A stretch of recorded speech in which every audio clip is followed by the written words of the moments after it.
Monsieur le Président, Monsieur le Ministre, Monsieur le Président de la Commission, Monsieur le rapporteur, mes chers collègues, le Sénat est sans conteste un contre-pouvoir. Il établit l'équilibre entre une Assemblée aujourd'hui avec une forte opposition et un gouvernement butant sur la conciliation. Ce serait un tort de penser que le Sénat deviendrait l'antichambre de l'exécutif.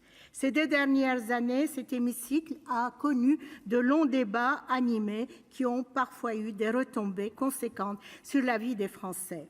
Dans le cadre de ce projet de loi, il nous incombe la tâche difficile de trouver un juste milieu conciliant liberté et sécurité avec l'impératif de santé publique.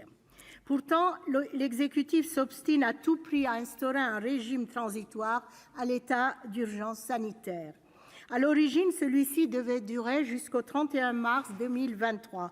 En commission, il a été jugé pertinent de s'aligner aux réglementations européennes et de rallonger cette date jusqu'au 30 juin 2023. En d'autres termes, pour voyager librement partout en France, la présentation d'un certificat numérique Covid sera encore nécessaire.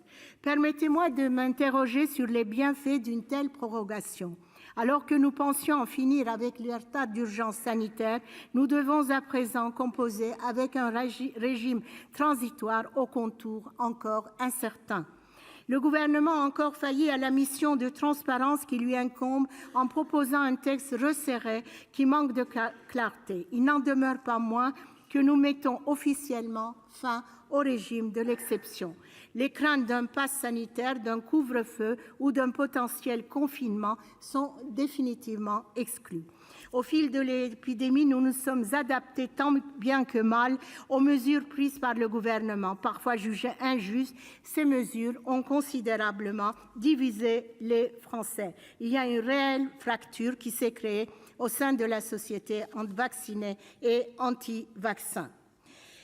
Toutefois, la réécriture proposée par le Sénat préconise la présentation d'un certificat sanitaire de voyage pour les territoires ultramarins en cas de saturation des systèmes de santé locaux et après consultation des exécutifs et parlementaires locaux. Toutefois, il est essentiel à terme de réfléchir à un réel dispositif de droit commun pour prévenir durablement, dans la limite du possible, les risques sanitaires présents et à venir, puisque les Français auront à vivre avec ce virus et ses variants.